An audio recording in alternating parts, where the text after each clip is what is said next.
Alright, good morning guys. I've come down to the storage facility now where we can show you the new motorhome we've got. Let's take you to it. And there she is. It's a Knaus Sky TI. So this is our new motorhome. Well, new to us. Yeah, she's on a 2016. Forgive the state. We've had it for about 6 months now, and keeping it in storage, you can't wash it always that easy. But I shall show you some of the features now, and then I'll take you inside. Right, one of the unique features about this motorhome is the service area. So this is where we're going to fill all the water and empty water and everything. It's just a lot better than having the little flap on the side of the van that when you forget to click it down, it doesn't stay down. You have a flap banging about all the way while you're driving. So I'll show you more in detail inside of here. Right, so inside of the service area, we obviously fill up the water here. That's where I keep my hose pipe. Again, really easy access to the temperature cut-off where it drains the tank. Electric, and to keep everything neat and tidy, if you're on electrical cup, it simply comes up through the floor there. So really well thought about, really well designed, and we have an electric 12-volt socket there, so when we use the water hog and waste hog, we can fill up via a submersible pump here. And this is how we drain the fresh water and grey water, so it's just a case of turning the taps and they will drain. Everything's currently empty at the moment, and that's the equivalent to the ejector seat button at the back of the seat on the motorhome on the Benamar, where nobody knew what it was for, but it's for the tank heater in the winter. Absolutely love the garage on this motorhome. It is huge. I mean, I can actually climb into the back of it.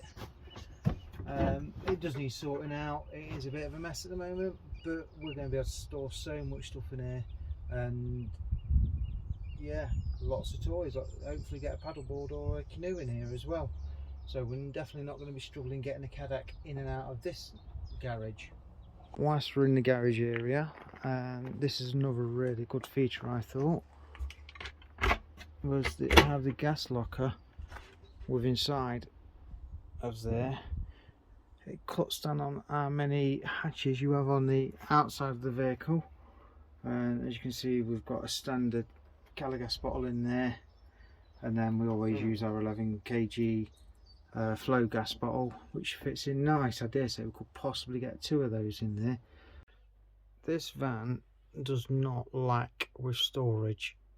There's so much storage in there, and we've not even filled all the cupboards, particularly because it's only me and my wife now coming, and the dog at times. But yeah, so they're just huge. This is a snack cupboard, because apparently you've got to have snacks. Again, cupboard above where the TV is, control panels just above the door, all pretty standard. A mirror, full length mirror, not that I will really need that, and a huge fridge. However, there is drawbacks. The oven is quite high up, and I'm not particularly tall, a little bit bigger than 2 foot on a nub end, but just spin around. So your kitchen area is, I think, really well thought out. So you've got your 3-burner gas hob, which works really well for us because we don't go on electrical cook very often. Plenty of preparation space in front of the sink. 3 drawers, all pretty deep, and they're all soft closing as well. And then you have you have a big corner cupboard. Well, I'll say corner, but all the pull-out racking, which goes all the way to the back. So loads of storage there. There's more storage just below the fridge. There's also storage just underneath your seat there, so as you're coming from the main door you can put all your shoes and everything in there out of the way. There is underfloor storage as well, but we don't really use that at the moment, so those panels come up. Storage under that seat, but I've already got the lithium battery in there and one underneath the passenger seat. Right, moving towards the back, we have wardrobe underneath the bed. Let me just open the doors. So quite a nice big wardrobe with hanging, lots of storage down there, and a few shelves as well. And what's quite neat about this is this bottom one, push that in, comes out to make the step, so that then comes out to make the step to get up into the bed, and the bed is huge. So that's a king size quilt on there, but we do struggle with the sheet and have to tuck it around because it's slightly bigger than king size. Right, we have quite a spacious shower on board as well, you know, plenty of head height, plenty of width to move around, so surprisingly quite a big shower. When in the shower, all you do is open the bathroom door, which then separates the living area into the bathroom and bedroom, so it's quite a nice little touch. Right, so on this motorhome we actually have a Dometic toilet, which we've always had Thetford, and the cartridge cassette case on this one seems to last a lot longer. So again, plenty of mirrors, plenty of storage, quite a nice fancy tap on the wall.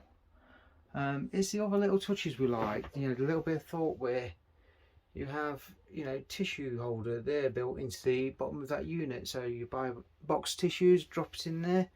So really another cool feature about this bathroom area, if you don't want to shut the whole door off, if you want to go to the toilet, there is this panel on the wall that slides out and makes the bathroom a lot bigger.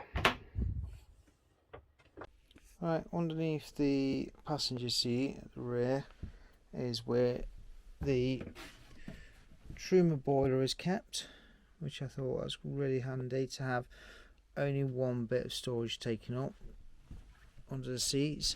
And then we have all the electrics, 12 volt, 240 volt, and also the solar charger. So, and the water tank is half under there, and it's designed to go underneath the floor as well, so it keeps the weight even lower, and just a great use of storage, because compared to most vehicles, I think the whole of this seat is just a water tank. It certainly was in the Benamar we had, and then we under the other seat that was taken up by the Truma heater, whereas this setup we're only losing the one under seat.